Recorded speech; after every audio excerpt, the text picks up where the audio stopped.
Jungle. Allez, bonjour à tous. Merci de nous retrouver pour ce rendez-vous hebdomadaire sur Sport FM. Et c'est tous les vendredis à partir de 14h. Dans le nid des éperviers d'LN2, numéro 21. Nous décryptons l'actualité des sélections, les joueurs, le staff technique, le COMEX et toute l'ambiance autour. Et dans le nid des éperviers, ensemble, nous continuons de sonner la mobilisation et intensifier la sensibilisation en vue de la reconstruction du football togolais. Au menu du jour, CAN, bien sûr, Côte d'Ivoire 2023, réajustement des dates des éliminatoires, encore 6 mois supplémentaires pour la double confrontation contre les étalons du Burkina Faso. Quel impact ce changement de date peut-il avoir sur les prestations des éperviers? Ce prolongement arrange-t-il le Togo? Comment peut-on mettre à profit cette nouvelle situation? CHAN Algérie 2023, préparatif pour la double confrontation qualificative, bien sûr face au Niger. Éperviers et éléphants se séparent. Une victoire partout dans leur double confrontation amicale à Lomé. Entre satisfaction et doute, Jonas Kokou-Komla a toujours du grain à moudre. Le MENA du Niger demeure un client sérieux. CAN Maroc 2022 et les éperviers dames, enseignements et leçons après l'élimination, planification du football féminin au Togo avec de nouvelles orientations que la Fédération togolaise de football entend promouvoir. C'est la suite de l'entretien avec le secrétaire général de la Fédération togolaise de football, Hervé Agodan. Il parle également de la professionnalisation imminente du football togolais et les exigences du chantier. Et puis, Togolais en club, coup d'œil sur la forme des joueurs togolais expatriés. La tranche des auditeurs, à vous l'antenne.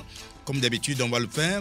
Dans le nid des éperviers d'LN2, c'est avec la technique Théo Ajab. Bien sûr, à la caméra, comme d'habitude, et l'homme à devant pour assurer cette migration, comme d'habitude. Au studio, Franck Nounyama et Angelo Polico de la rédaction des Sports FM. Et comme invité, nous le disions tout à l'heure, nous poursuivons notre entretien avec M. Hervé Tété Gagnon Agodan.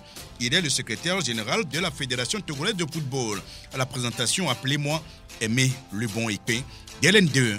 C'est comme ça que c'est parti. Merci de nous retrouver. Donc, dans cette émission, nous sommes en position depuis. Et voilà, les éperviers aussi doivent être en position pour pouvoir gagner. Le premier sujet, c'est bien sûr la CAN Côte d'Ivoire 2023 avec le réajustement des dates des éliminatoires. On va revenir tout à l'heure. Franck Nounyama, bonjour. Merci d'être là. Bonjour Aimé, bonjour à toutes et à tous. Voilà. Angelo Folikoué. Merci d'être là, bonjour. Salut sportif Aimé, bonjour à toutes et tous. Oui, justement, restons avec toi, Angelo. Nous parlions à l'instant donc de cette CAN Côte d'Ivoire 2023 avec le réajustement des dates des éliminatoires. Encore 6 mois complémentaires ou supplémentaires, j'allais dire, pour cette double confrontation très attendue entre les étalons du Burkina Faso et les éperviers du Togo. Alors, quel va être l'impact de ce changement sur, j'allais dire, ce prolongement donc, des dates donc, pour cette double confrontation, selon vous?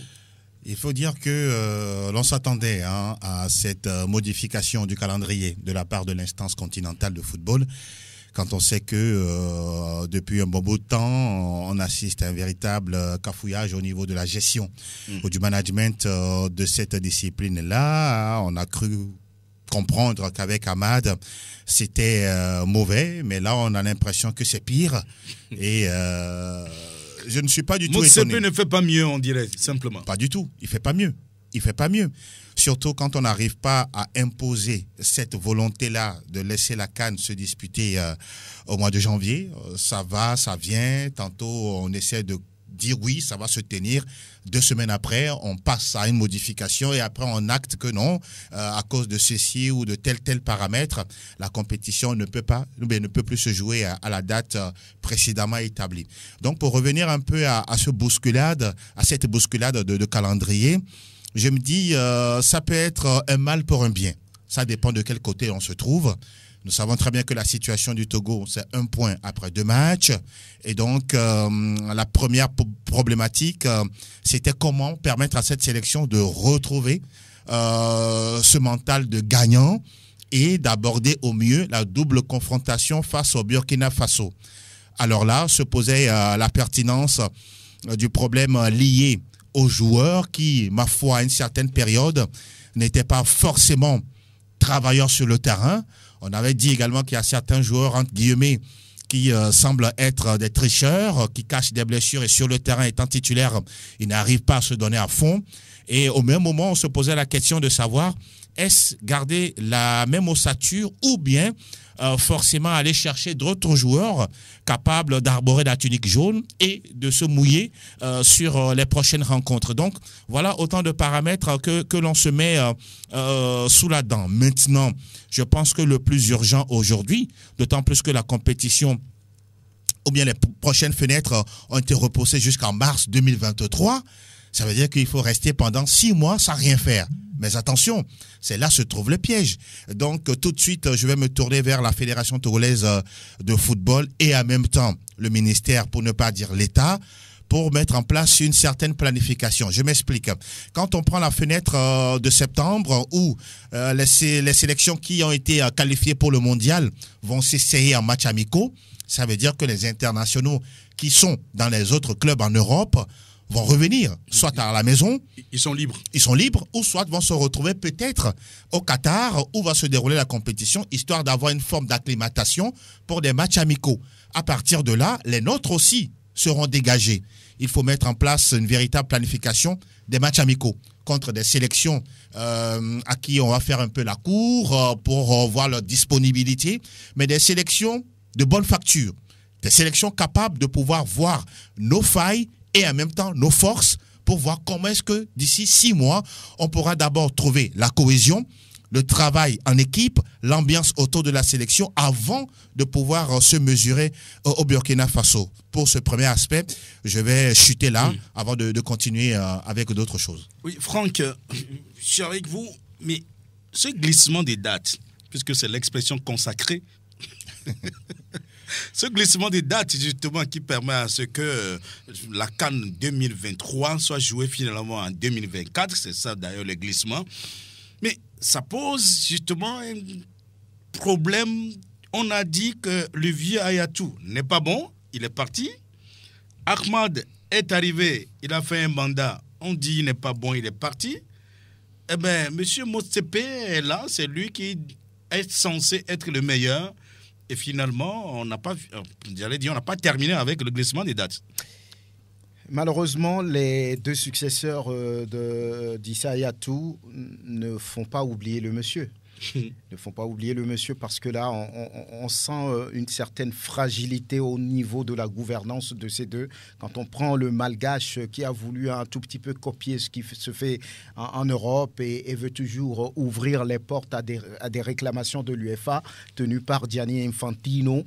Et il est parti après, on l'a largué lorsqu'on n'a plus besoin de lui. Après, c'est le Sud-Africain Motsepe qui est arrivé, lui également sur ses premiers mois, sur ses premières décisions. On a comme l'impression qu'il n'arrive pas à tenir la barque et qu'il est toujours sous ordre. Donc cette compétition africaine la plus prestigieuse d'ailleurs, je ne sais pas si ça dérange quelqu'un en Europe ou lorsqu'on regarde un peu la sortie du président de Naples, Laurentis, oui, qui dit que lui ne veut plus de joueurs africains dans son club, ben, ça fait son affaire. Quoi qu'on dise, les Africains, là, hein. Oui, les Africains ont toujours porté ou bien apporté ce qu'ils savent faire. Oui, ouais. Il faut toujours aller au bout. Donc, il a dit, si quelqu'un, si un Africain doit recruter un Africain et que, disons, une compétition doit se jouer en plein milieu d'année, de saison, eh ben, il préfère ne pas l'avoir. Est-ce qu'il a besoin de faire ce buzz? Moi, j'appelle ça buzz.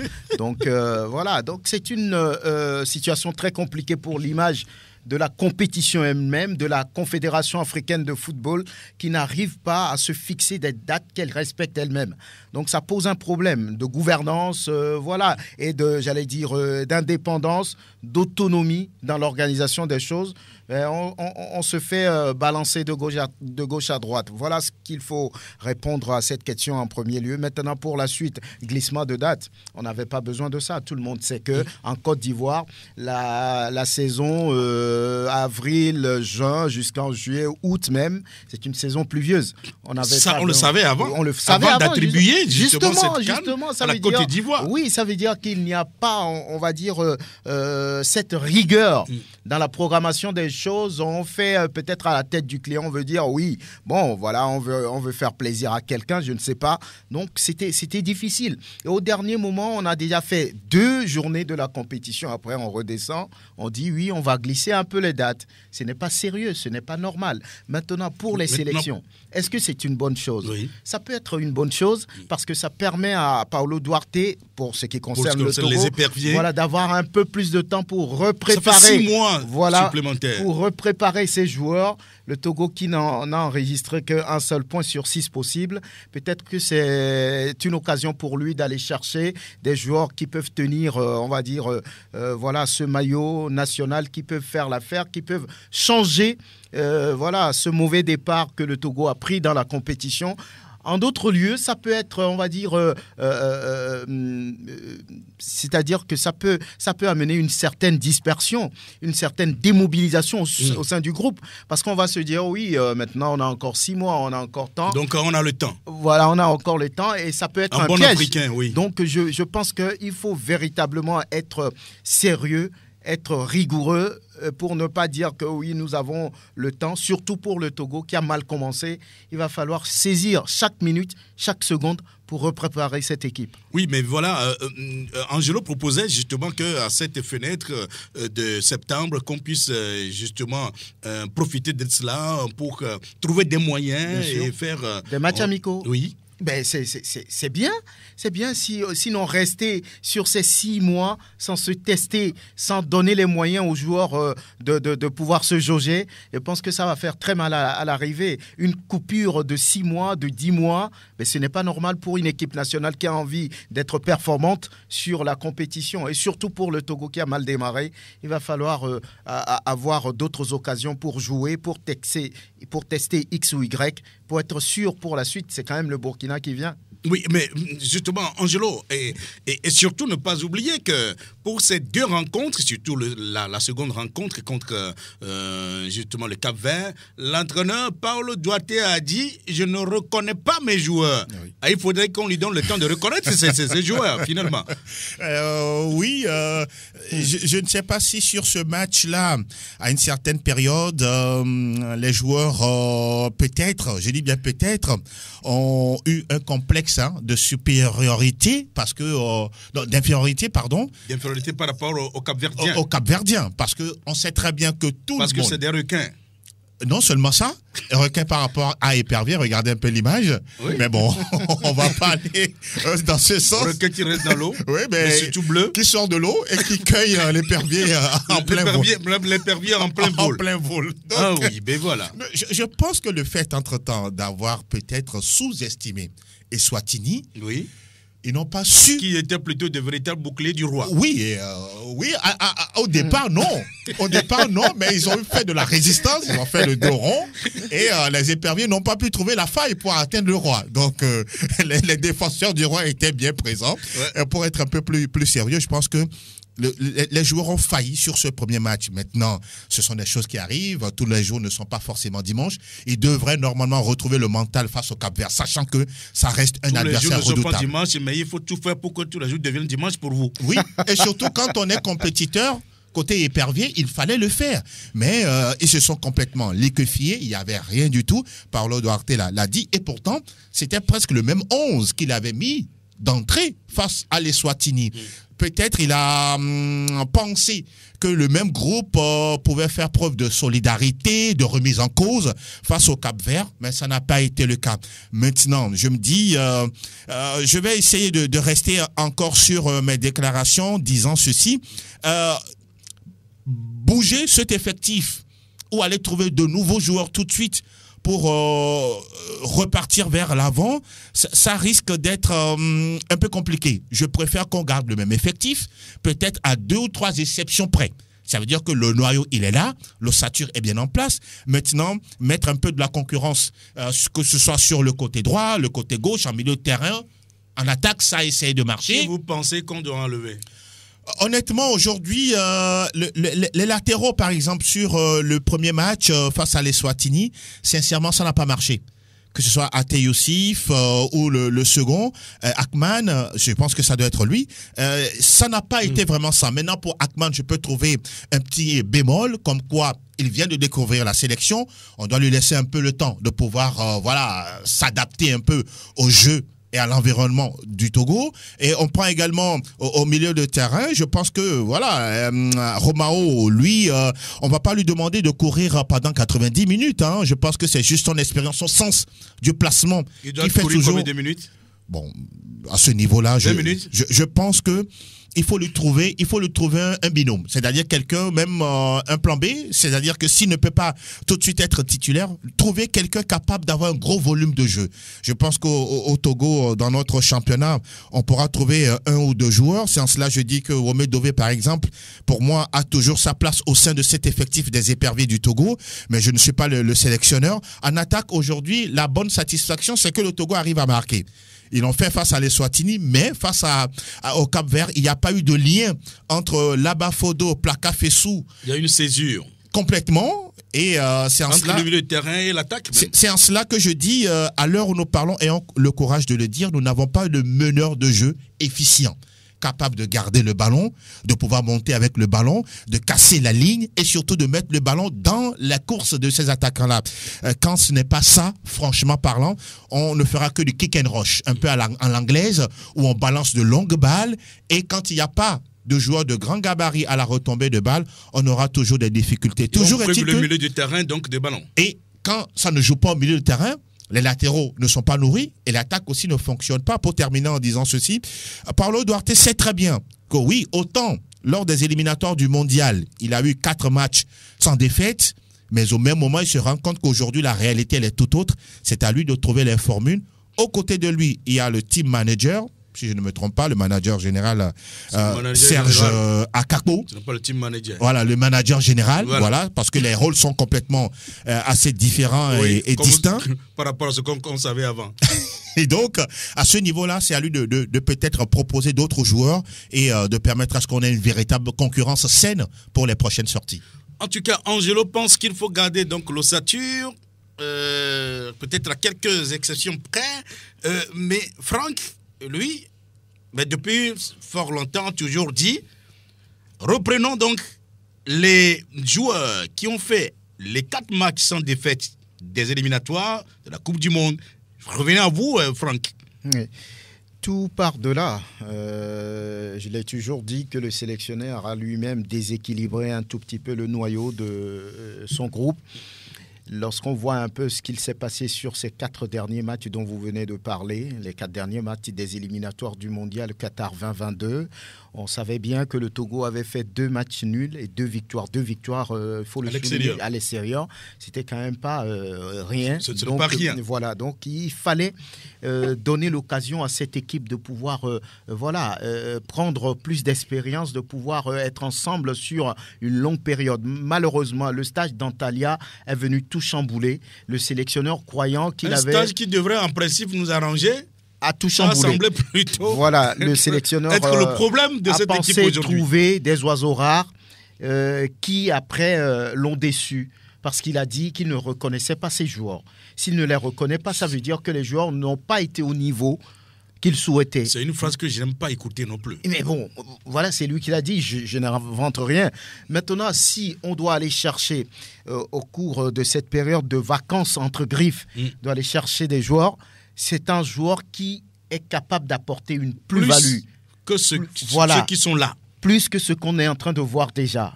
Donc, est-ce qu'ils sont là? Est-ce qu'on peut les trouver? Point d'interrogation. Maintenant, la porte n'est pas complètement fermée. Il fallait aussi s'appuyer un tout petit peu sur ce que fait son adjoint Jonas Kokou-Komlan. Là-dedans, il y a de très bons joueurs. Si on leur fait confiance, ils peuvent tenir. Je parle aujourd'hui comme Angelo de Wome Dové, qui prouve toujours qu'il est toujours là et qui peut toujours apporter disponible sur des coups de pied arrêtés, sur des ballons difficiles à cerner. Lui, il arrive quand même à se sortir d'affaire. C'est un joueur d'expérience. Il était là en 2013 avec ce premier quart de finale. Même but. Voilà, sur une passe de Manissa Paul. Donc, c'est des joueurs comme ça. Quand c'est chaud, parfois, il faut leur faire appel. Wome Dové a de l'expérience. Il connaît cette équipe, il connaît le groupe. Il a voyagé, il a joué joué ailleurs. Donc l'expérience, il en a. La pression, il sait comment la gérer. C'est un exemple qu'on donne. Personne ne dit d'aller chercher au Médové. C'est un exemple qu'on donne. Donc je pense qu'il faut aussi s'appuyer également sur ces préparatifs du CHAN Algérie 2023. Des joueurs, 2 ou 3, on peut les trouver pour combler le trou qui ne permet pas à cette équipe de pouvoir faire de très belles performances. La question ou bien la balle se retrouve dans le camp de Paulo Duarte. Là où je rejoins un petit peu Franck, c'est le fait sur ce sujet. Oui, de pouvoir donner la chance aux joueurs locaux qui évoluent dans nos championnats, dans notre championnat. Mais ce qui me sidère, c'est que lorsqu'on leur donne l'occasion de pouvoir être là et jouer des matchs, vous avez l'impression que ça leur suffit. On a cet esprit minimaliste là qui nous poursuit partout où nous allons à travers la planète. Comme quoi, on se dit, tiens, je suis en sélection. Au lieu de travailler non seulement à l'entraînement et de façon individuelle, on passe son temps dans les salons de coiffure, on passe son temps à rester à la plage de dimanche, on passe son temps à pouvoir poster des photos sur les réseaux sociaux et on refuse de travailler pour avoir du résultat. Mais quand c'est comme ça, vous ne pouvez pas aller loin. C'est impossible. Il n'y a pas de compromis avec le professionnalisme. Il n'y a pas de compromis avec l'excellence. La sélection, ou bien on la veut ou bien on la veut pas. La sélection nationale, c'est une question d'excellence. Soit vous êtes bon, soit vous ne l'êtes pas. Soit vous êtes bon sur une longue durée, soit vous êtes médiocre à vie. Malheureusement, les joueurs que l'on a, c'est vrai que Paulo Duarte, par endroit, je peux également le comprendre. Il hésite de leur faire confiance et ne leur donne pas le plein pouvoir, ça se comprend. Mais c'est à vous de prouver à l'entraîneur que nous méritons la sélection, sachant que la sélection n'est pas un titre foncier. Quand vous venez, vous donnez le meilleur de vous-même. Le public le sait, le voit. Pour terminer en disant, même si vous faites un 0-0 face à l'adversaire, ou soit que vous êtes battu au finish, il y a un moment donné, le public reconnaît que vous avez mouillé le maillot, mais aujourd'hui, ça n'a pas marché. Mais chez nous, c'est totalement le contraire. En tout cas, une équipe nationale, par définition, et c'est ce que tout le monde connaît, c'est le meilleur joueur du moment. Et donc, voilà, donc la définition que tout le monde connaît donc de cette équipe ou d'une équipe nationale. On revient. Deuxième sujet, ce serait donc le CHAN Algérie 2023, en tout cas les préparatifs pour cette double confrontation qualificative face au Niger. Épervier et éléphants se sont séparés, une victoire partout dans leur double confrontation amicale à Lomé. On est donc entre satisfaction et doute. Jonas Kokou a toujours du grain à moudre, c'est ce qu'on va donc tenter de démontrer tout à l'heure. On va l'écouter d'abord sur le premier match où le Togo avait gagné donc 3 buts à 1, c'était ça le score, et que nous disait Jonas Kokou Koumla.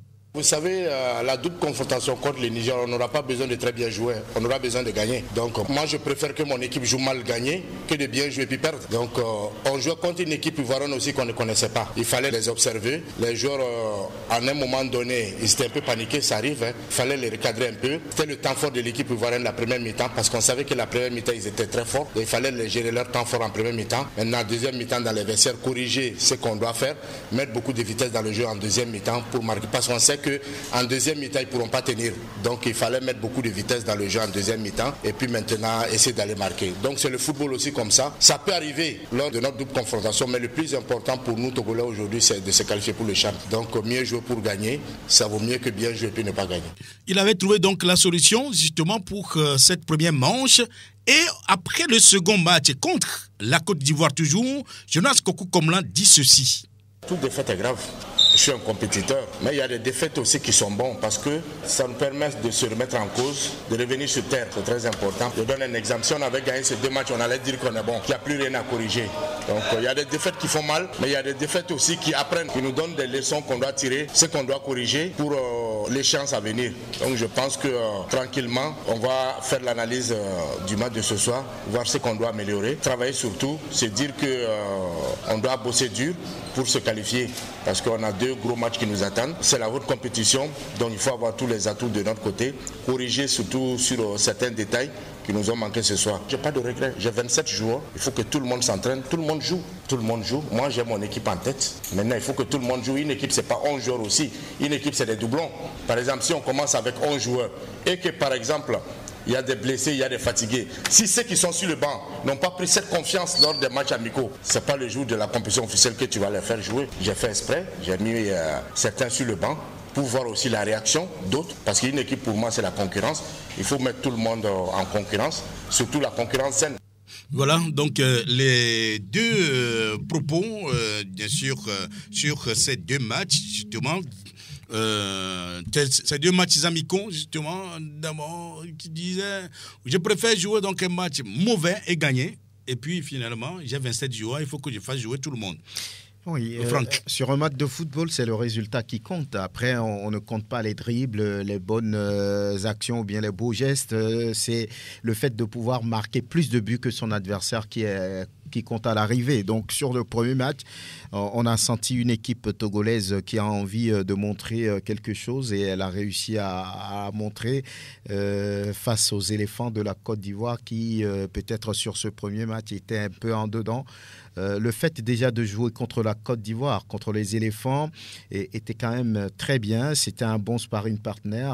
Quoi qu'on dise, aujourd'hui, dans la sous-région, la Côte d'Ivoire a un niveau, lorsqu'on parle de football, à un niveau supérieur à celui du Togo. Donc, le fait déjà de pouvoir se frotter à une telle sélection était une bonne chose. 3-1 à l'arrivée, c'était bien. Les joueurs vont quelque part prendre confiance et voilà, vont continuer le travail. Et sur le deuxième match, je pense que la Côte d'Ivoire a changé un tout petit peu sa façon de jouer. Les Togolais ont été pris à la gorge. Voilà, il y a eu une victoire pour la Côte d'Ivoire, 3-2 à l'arrivée. Donc, lorsqu'on fait le compte, ça fait 5 buts marqués pour le Togo et puis 3 encaissés. Voilà, donc le chantier est encore, j'allais dire, grand avant le match contre le Niger, dans moins d'un mois d'ailleurs. Donc, lorsqu'on écoute le coach, il est un tout petit peu partagé. Une victoire est bien. Une défaite également, parfois, ça corrige. Je suis pleinement d'accord avec lui. Peut-être que les Togolais auraient gagné ces deux matchs qu'on va se dire, oui, on est sur... Comme il avait dit lui-même. Voilà, on est sur les nuages. Voilà, on est très fort. Personne ne peut nous faire peur. Ça, ce n'est que des matchs amicaux. Sur le vrai match contre le Niger, il n'y aura pas de cadeau et ce ne sera pas une promenade ni du gâteau pour les joueurs togolais avec des joueurs nigériens athlétiques physiquement présents qui ont de l'expérience. Donc, je pense le travail doit continuer. On doit mettre les Togolais devant, on va dire, une certaine difficulté dans la préparation pour que lorsqu'ils seront face au MENA, qu'ils sachent quoi faire. L'essentiel, c'est d'aller chercher la qualification, comme il l'a dit. Donc, le travail doit se poursuivre. Oui, Angelon, aujourd'hui, Jonas Kokou est entre satisfaction et doute, mais c'est vrai qu'il a toujours du grain à moudre. Ce qui est quand même bien, je pense qu'il y a des notes de satisfaction par rapport à cette double sortie. La première, c'est de sentir d'abord le public derrière cette sélection. Je me souviens avoir suivi le premier match face à la Côte d'Ivoire, c'était un jeudi. Oui, jeudi, oui. Un jour ouvrable. Mais sincèrement, le public que j'ai vu venir être témoin de la production du jeu des éperviers à prime, c'est à saluer. Ça veut dire qu'ils veulent, ce public-là veut vraiment... Même si l'entrée était gratuite. Mais aussi, il y a des matchs, entre guillemets, le football féminin, vous n'avez personne. Match de championnat, il n'y a personne. Donc, c'est juste pour ouvrir une parenthèse. Il n'y avait que les journalistes dans les tribunes pour servir de... Donc, pour dire que les joueurs doivent être conscients qu'ils sont suivis, tout comme Jonas Kokou-Komla et son staff. Et sur ce premier match, que ce soit Oronemini Nazif, Ouattara Moutalabou ou encore Manu Gadia et Wome Dove, ils ont fait le job. Première mi-temps, c'était compliqué, mais à la seconde période, on a vu une autre équipe du Togo qui, à un moment donné, a pris la mesure justement des joueurs ivoiriens et a mis le pied sur le ballon et ça a commencé à jouer tout le contraire de la première période où le Togo était en observation. Il a dit qu'il ne connaissait pas cette équipe ivoirienne, donc il ne savait pas à quoi s'attendre. Rappelons que la Côte d'Ivoire, avec son championnat, est vue sur une chaîne internationale. Donc, il y a peut-être également ce complexe-là de la part des joueurs togolais de se dire, tiens, nous jouons face à des joueurs qui, voilà. La Côte d'Ivoire non plus ne connaissait pas l'équipe togolaise. Oui, c'est une possibilité, mais je parle de complexe. De complexe surtout pour les joueurs togolais qui vont peut-être se dire, tiens, nous jouons contre nos adversaires qui ont l'habitude d'être vus à l'international. Donc, quoi qu'on dise, c'est un paramètre à prendre en compte. Le deuxième paramètre, c'est que le Togo a marqué des buts. D'abord, en première sortie, 3 buts contre 1. Ouais. Et puis derrière, ils ont perdu 2 contre 3. Ça veut dire quelque part l'attaque est en train de marcher. La production offensive est là. Elle est là. 5 buts marqués, ce n'est pas rien du tout. Même si on en a pris 4, ça veut dire que l'équilibre n'est pas encore au rendez-vous. Une équipe équilibrée, oui, vous marquez des buts, mais derrière, vous arrivez quand même à résister à l'adversaire et à quand même ne pas prendre des buts. Donc, à ce niveau-là, je pense que je rejoins Jonas où il dit qu'il y a beaucoup de choses à faire pour la suite. Ça veut dire que les joueurs doivent être super concentrés, de se dire que le CHAN, la prochaine compétition, ça passe par le Niger en double confrontation. Faut pas juste croire que c'est le match aller qu'il faut gagner. Il y a le match retour également à Niamey qu'il faut savoir négocier. Pour terminer en prenant en compte la déclaration de Thierry Abouy, que j'ai eu l'occasion d'interviewer, lorsque les occasions seront là, faisons tout pour les mettre au fond. Donc, à partir de là, lui-même, il est conscient que le Togo a cette faiblesse-là de marquer des buts. Et quand ces buts-là ces occasions vont se présenter, il faut tout faire pour les mettre au fond.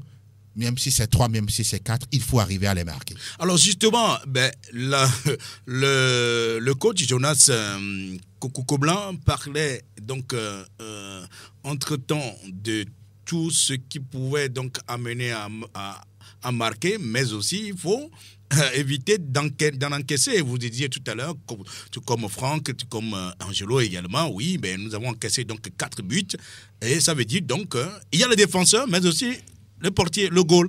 Alors, Jonas Kokoko-Blanc parle justement de ces goals. Qu'est-ce qu'ils ont dit? Vous vous rappelez quand j'ai joué le match contre l'Algérie, les 2 matchs, il y a certains de vos collègues qui ont dit pourquoi le deuxième match, j'ai pas fait jouer un deuxième gardien. Les gars, on est en stage de préparation et on a 4 gardiens. Ils sont tous bons. Peut-être que vous les connaissez, mais en interne, chacun connaît sa place. Les 4 gardiens, chacun connaît qui est 1, qui est 2, qui est 3, qui est 4. Mais on ne peut pas s'entraîner avec les 4 gardiens aussi puis ne pas les faire jouer. Si on ne les fait pas jouer maintenant, c'est pas dans la compétition officielle qu'on va les faire jouer. Il faut les faire jouer maintenant pour qu'ils prennent confiance et pour qu'ils corrigent aussi les lacunes qu'ils auront à faire. C'est pas le jour de la fête que tu vas coudre ton habit. L'habit doit être cousu avant le jour de la fête et puis être porté s'il y a des retouches à faire. Donc je pense que sur ce plan, il n'y a pas de problème. Mes gardiens, ils ont une concurrence saine, tout se passe bien. Aujourd'hui, peut-être il y a eu des ratés, mais je préfère qu'il y ait ces ratés en match amical que de les avoir en compétition officielle. Parce que si je les ai en compétition officielle, c'est vous-même encore qui allez venir me dire, voilà, c'est comme ça. Voilà, donc ce que dit vous, c'est vous là, c'est bien sûr les journalistes. Oui, puisqu'il était donc face aux journalistes justement, et à cette occasion, il n'a pas raté donc certains de nos confrères justement, mais c'est aussi une mauvaise habitude justement de pouvoir s'en prendre aux journalistes. En tout cas, revenons quand même à son analyse par rapport à cette situation des gardiens, Franck. Oui, vous savez, dans une sélection, les gardiens ont été toujours importants, ou bien les goals, parce que gardien, parfois c'est un peu péjoratif, on le dit. Les goals ont toujours gardien de but, un rôle très important lorsque nous prenons par exemple l'époque d'Agassa Kossi. Tout le monde savait un peu ce qu'il faisait lorsqu'il gardait les perches. Il avait un fort pourcentage justement dans nos victoires. Oui, ça rappelle également des parades assez extraordinaires. On était fiers de l'avoir. Donc il y a eu d'autres gardiens et d'autres qui arrivent, qui sont talentueux. Le problème, qu'est-ce qui a fait parler beaucoup plus les journalistes, les confrères? C'est parce que sur sa sélection, on voyait un peu le numéro 1, le numéro 2 de la SCK. Au même moment, les gens se posaient la question de savoir pourquoi le numéro 1 et le numéro 2 du même club? Est-ce qu'il n'y a pas d'autres gardiens? Il n'y a pas d'autres goals ailleurs? Voilà, c'est là où est partie le polémique. Maintenant, au-delà de tout ça, si le sélectionneur lui-même dit bien connaître ses gardiens, celui qui est le numéro 1, celui qui va lui faire l'affaire, celui qui va pouvoir garder le goal des éperviers, face au Niger surtout pour une qualification, je pense qu'il appartient justement à lui de pouvoir faire son choix en âme et conscience pour que le Togo puisse faire une bonne prestation. Parce que quand vous avez un gardien, un goal qui doute dans les buts, ça ne fait pas bien. On en a connu ici, voilà. Donc, je pense que c'est à lui de faire son choix. Et s'il est sûr de ce qu'il fait, ben, personne ne dira rien. Angelo, est-ce que vous pouvez intervenir par rapport à cela? Non, mais juste dire que Jonas ne doit pas s'en prendre aux journalistes. Hein. Nous, on fait notre boulot. Le constat est là on a le droit. Deux goals du même club se retrouvent donc en sélection. C'est quand même une assez extraordinaire. Ouais. Mais dites-moi, tous ceux qui, par exemple, suivent l'équipe de France, combien de fois on a vu l'équipe de France avec 2 goals d'un même club en sélection? Disons la vérité. Non, mais c'est rare. Oui, mais je dis bien c'est rare. C'est possible, mais c'est rare. Au même moment, Jonas Kokou Komlan veut innover. Bon, ça, si c'est ça on appelle innovation, je pense que voilà, on n'est pas quand même né de la dernière pluie. Donc, il doit seulement comprendre comme quoi nous sommes... N'oubliez quand même pas qu'il a fait ACK, donc il connaît mieux les goals. Oui, on ne le refuse pas, mais au même moment, lui-même, il a dit qu'il faut mettre en place une certaine concurrence et une saine concurrence. Et quand on parle de saine concurrence, je ne pense pas que ça doit venir de 2 portiers d'un même club. Maintenant, je vais laisser cette affaire-là et revenir rapidement sur la prestation des goals. On sait très bien que Moro Youssouf, oui, avec la sélection locale, il a déjà eu à être dans le match, la convocation de Paulo Duarte face à l'Eswatini et puis face au Cap-Vert. C'était le seul joueur local. Peut-être une progression pour lui, même s'il n'a pas encore eu l'occasion d'aller titiller Barcola Malcolm. On voit également le cas de Ouronieni Wassi, on ne le présente pas. Il a été le meilleur portier lors de la dernière saison de football et c'est un mérite pour lui d'être titulaire au niveau de cette sélection. Je suis d'accord qu'ils mettent en place une variation de portier pour voir exactement celui qui est beaucoup plus en confiance. Et il le dit, et je le rejoins, on ne coupe pas l'habit de la fête le jour de la fête. C'est bien avant, histoire de permettre à chacun de connaître sa place et d'être meilleur lorsqu'il sera appelé. Je salue le fait, par exemple, qu'il ait fait un turnover lors du deuxième match ou du second match face à la Côte d'Ivoire. Mais est-ce que ce n'était pas aussi trop parce qu'il a changé 8 joueurs, complètement 8 joueurs, et il en a gagné 3 de la première partie. Mais au même moment, ceux qui ont suivi le match, moi je n'étais pas. C'était compliqué, mais je suis heureux quand il dit je connais mes joueurs par cœur et donc au moment venu. Je sais le 11 entrant, les 11 premiers entrants, je les connais déjà. Voilà, et donc tout ce qu'on peut souhaiter pour terminer, c'est la qualification du Togo. C'est tout le mal qu'on souhaite. Il est conscient que le Togo doit aller au prochain CHAN, c'est tout ce qu'on lui souhaite. Voilà donc ce qu'il faudra dire. On reviendra toujours avec ce chapitre du CHAN Algérie 2023. CAN Maroc 2022 et les éperviers dames, on revient toujours. Enseignements et leçons après l'élimination, planification de football féminin au Togo avec les nouvelles orientations de la Fédération togolaise de football. Justement, c'est une nouvelle orientation que la Fédération entend promouvoir. C'est la suite de l'entretien avec le secrétaire général de la Fédération togolaise de football, Hervé Agbodon. Il parle également de la professionnalisation imminente du football au Togo et les exigences du chantier. On l'écoute. Mais justement, pour parler de ces filles, du staff technique, de l'organisation en général, on sait que l'État a fait ce qu'il faut. La Fédération togolaise de football a sorti tout ce qu'elle a dans son ventre, justement, pour essayer de mettre les filles à l'aise. Mais c'est presque une première. Maintenant qu'on est ministère, on ne cesserait jamais de remercier Madame la ministre pour ses efforts parce qu'elle en fait vraiment pour que ça puisse marcher. Et donc, naturellement, quand vous avez des répondants au niveau du ministère et qui vous accompagnent et qui vous écoutent, on ne peut que s'attendre à de belles performances. Et je pense que ça va continuer dans ce sens-là. D'ailleurs, comme je l'ai dit à certains journaux depuis un moment, aujourd'hui, les staffs sont mieux traités qu'avant. Donc, c'est pas 100% ce qu'on souhaite, mais avec l'effort qui a été fait, on s'approche un peu de ce qu'on souhaite. Mais le travail doit continuer. Et je pense qu'avec l'ambiance qui règne entre le ministère et la fédération et l'état de la collaboration, je pense que petit à petit, et en ajoutant les mailles, on va avoir ce qu'on souhaite, c'est-à-dire créer des cadres, créer un cadre propice au niveau du Togo. Alors parlons maintenant de l'avenir du football féminin au Togo. Quelle orientation la fédération entend donner, puisque bien sûr les éperviers dames ont pu produire quelque chose, on a vu ce que ça a donné. On sent quand même qu'il y a une place justement sur le continent africain pour le football féminin au Togo. Qu'est-ce que la fédération peut-elle faire justement pour essayer de mieux garantir, de mieux développer ce secteur? Dans un premier temps, continuez par organiser régulièrement le championnat des dames, le championnat féminin. Si on peut avoir un peu plus de moyens pour ces clubs féminins, ce serait très bien, parce que jusque-là, tout le monde fait un peu d'efforts, mais je pense qu'il faut encore faire un peu plus, parce que quand vous voyez, comme je l'ai dit tantôt, les sélections de l'Afrique australe, c'est des sélections qui ont été tirées des championnats qui sont vraiment solides. Il y a certains championnats qui sont des championnats professionnels en Afrique australe. Donc ça a pu tirer ces pays-là vers le haut. Donc si nous, on maintient le cap en organisant régulièrement les championnats, je pense que là, il faut aussi, parce que il ne faut pas oublier aussi que nous vivons dans un pays où la pratique du football féminin n'est pas monnaie courante. Il faut aller faire une sensibilisation, faire en sorte que les parents puissent à un moment donné laisser leurs filles pratiquer un peu le sport, donc dans son ensemble. Donc ça va aussi venir.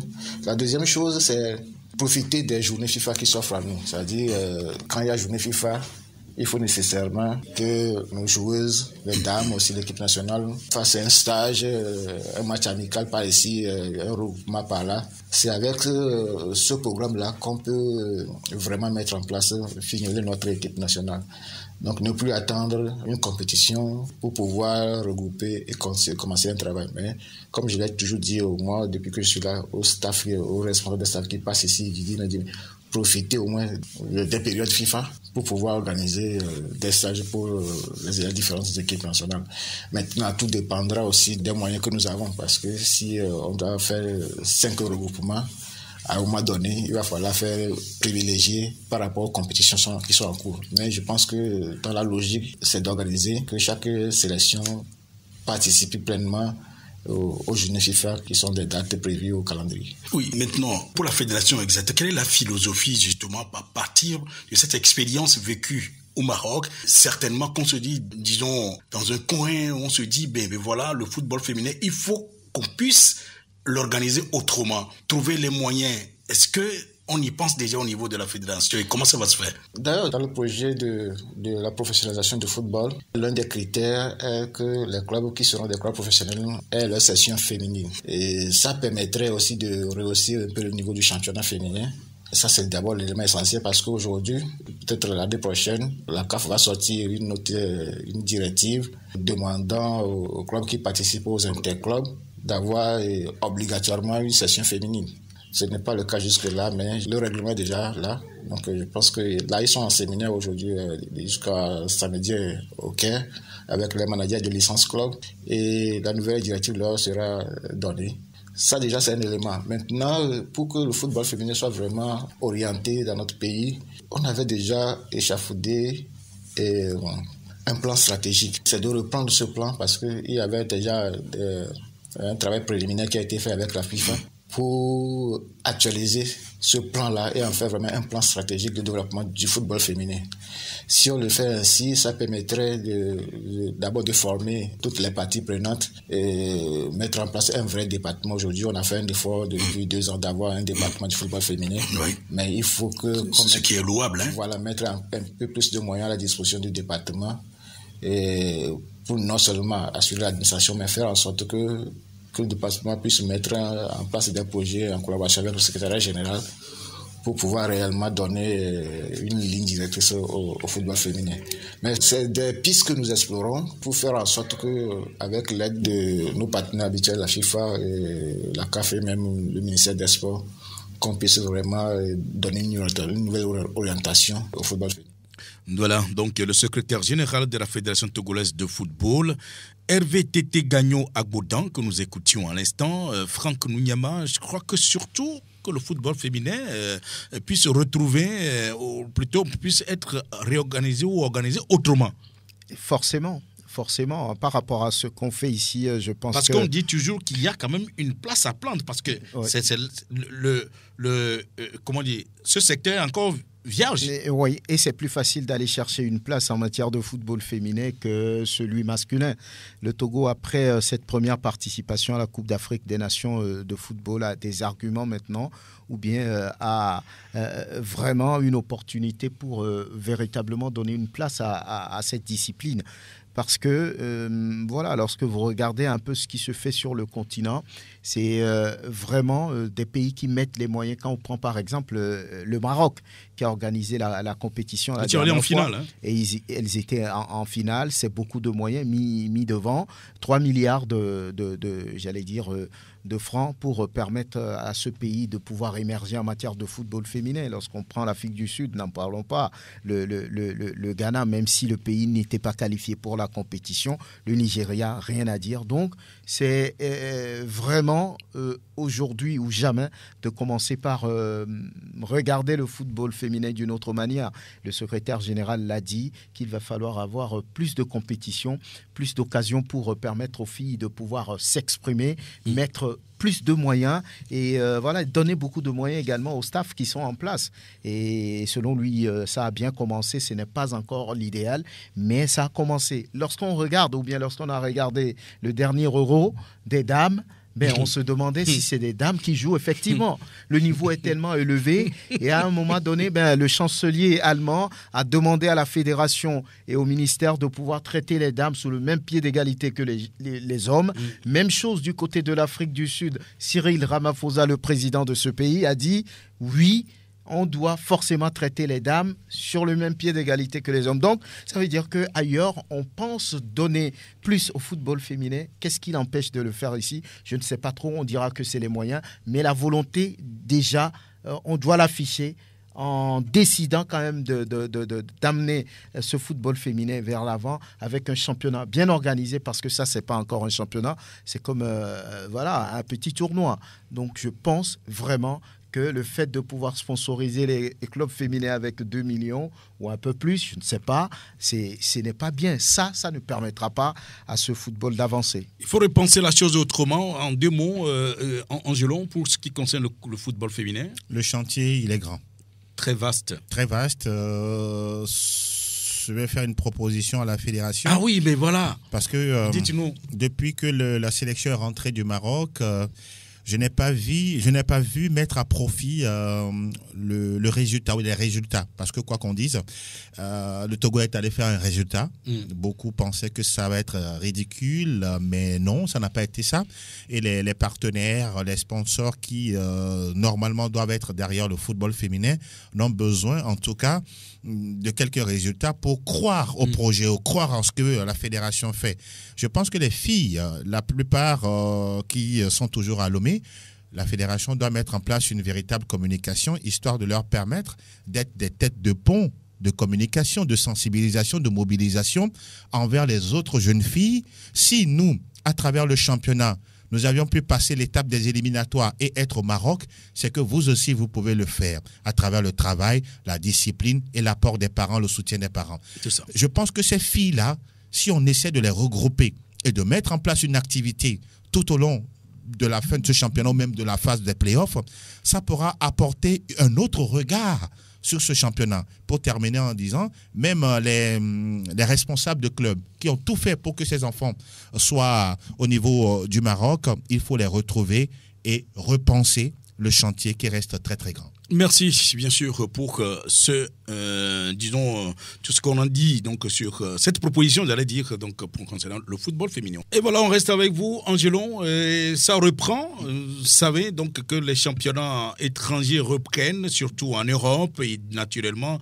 on va reprendre cette rubrique de Togolais en club. Coup d'œil sur la forme des joueurs togolais expatriés. Il y a quelques-uns. Oui, il y a quelques-uns. Première destination, la Biélorussie, où évolue Plaka Fessou même. On a déjà joué la 14e journée dans ce championnat. Il a été passeur décisif sur le premier but de son club, Vichy Chia. Voilà, Vichy Chia Leira. Là, c'est le nom de son club qui est actuel leader du championnat de Biélorussie. Oui. Et c'est quelque chose à prendre au sérieux. On va parler de Floyd Haïté. Ça a démarré également au niveau de la Ligue 2 française avec son club Valenciennes qui a fait 0-0 face aux Girondins de Bordeaux. L'international togolais a disputé 78 minutes. Kevin Denke, du côté de la Jupiler League en Belgique, est entré à la 78e minute avec son club de Cercle Bleu Bruges qui a gagné 1-0. C'est une bonne nouvelle également. Par contre, Enen David ou David Enen, ces derniers temps, c'est compliqué pour lui en club. Il n'a joué que 6 minutes pour son club de Courtrai. Il va falloir trouver beaucoup plus d'arguments pour aller faire de bonnes choses. Fodo là-bas, on va parler de lui. Il est en match de pré-saison avec son club Alain. Il a joué la première période du 3e match de pré-saison, même si c'est soldé par un 0-0. Bon, de toutes les façons, il est en forme et il a joué 45 minutes dans ce match.